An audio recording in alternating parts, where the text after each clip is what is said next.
So here we go with a super simple square layered haircut that I love. There's me looking hard. Okay, so the sectioning we're going to take is in front of the ears. We're just going to braid it like Willie Nelson. And then behind the ears, we're just going to leave that down so we can cut the length first. And I'm going to use an 8.5-inch pair of scissors. I'm using Hattori Hanzo's 8.5-inch pair of HH8s. Here we are, 8.5-inch. That way I can cut that bottom off rather quickly because it's so long I can get a nice straight line. Moving over to the side, she's standing. Moving over to the side, that way I can just see if I'm even and whatnot. I always say if at first you do succeed, try not to look so surprised. Now that the length is established, I'm going to go ahead and start right at about the top of the roof, leaving that backside down. Right at the top of the roof. I'm going to take all that hair right where I want it to live. So right where the longest layer is going to be, or the shortest layer in the front, so the face framing. I'm just going to give it a little twist. And I'm going to cut again using my 8.5-inch scissors. There's a better view. So just give it a little twirl and cut, and you'll see that it gives me a really nice little U section right at about her chin. So I'm going to pull all that hair forward, the sides now. And I'm just going to pick up a little clue from what I previously cut, and then a clue from the length, and just connect the dots. La, la, la, la. There you are. And cut. Do the same thing on both sides. There we go. And I hate to use the word face framing, so it just kind of gives that little, like, soft around the face. There you go. That face framing effect. Even though I hate to use that word, there's really no other word. So the next section I'm going to take is just a mohawk parting. Pull it straight up. Now tell me, is it you and me forever? And I'm going to cut it straight square. So just flat, kind of like a flat top. I'm going to pull every single section into that parting. There you are. And cut. About finger thick parting, maybe a little bit longer. And I'm going to pull everything to that center parting. And one last section. Oh, that looks like, oh yeah, that is just one last parting. Straight up and cut. Only cutting the front. Why? Because I just want to be able to control it all, and that's what my hands can handle. So again, just straight up, pushing into what I previously cut this time, because I pulled last time. Now I'm going to push so I can maintain that same, finger angle or the cutting angle. Straight up, right into that stationary guide. This haircut's really good for people with like longer faces. This will really, break up that face a little bit for you.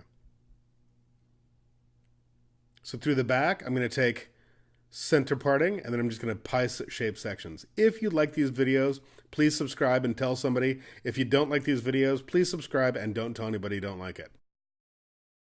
So I'm going to take that center parting, straight up. Take a little piece from what I previously cut. My elbow becomes my protractor, and I'm going to cut.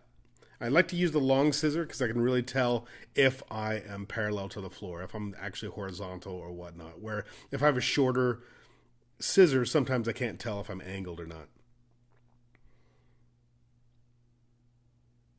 And cut. Always looking for my guide before I cut. Pulling right into what I previously cut. Oops, dropped it. Like it's hot.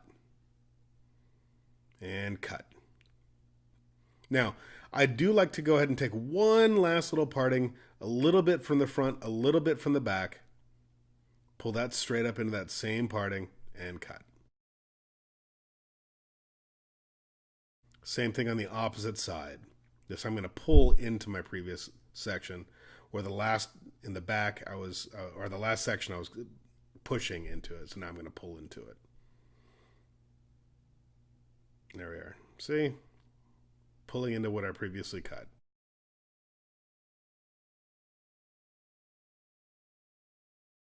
If you would like to see anything, please go ahead and leave something in the comments. I do take requests, so just leave something in the comments, and I'll go ahead and show you how I would do it. So let's go ahead and blow dry. I like to blow dry rather quickly. Don't like to shake the blow dryer. I just like to move as fast as I possibly can. You should move this fast as well, using a little flat iron just to make that mannequin hair lay down, and a little bit of perfect hold from J. Beverly Hills. Now I'm going to use an HH 6. I'm sorry. It's a 9T. It's an HH8 9T. And I'm really going to just blunt cut it. And that's going to give me like a really nice and textured feeling. This is going to give me like kind of a Tony and Guy in the 90s kind of feeling. Looking for what needs to be textured. Not haphazardly doing, just looking to see what is weighty.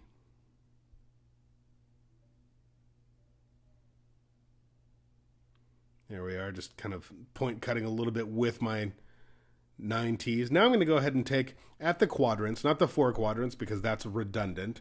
So I'm going to take right at the quadrants, so that first front right quadrant, and I'm just going to kind of stroke that hair, backcomb it as I do it.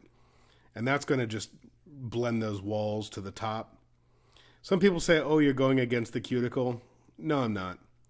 So backcombing just a little bit. The deep part of my scissors are a lot sharper than the points, so I'm really cutting a lot off, and it's not, roughing up the cuticle at all. For the front, I'm just going to elevate straight up and kind of point cut using a little bit of matte from J. Beverly Hills Platinum.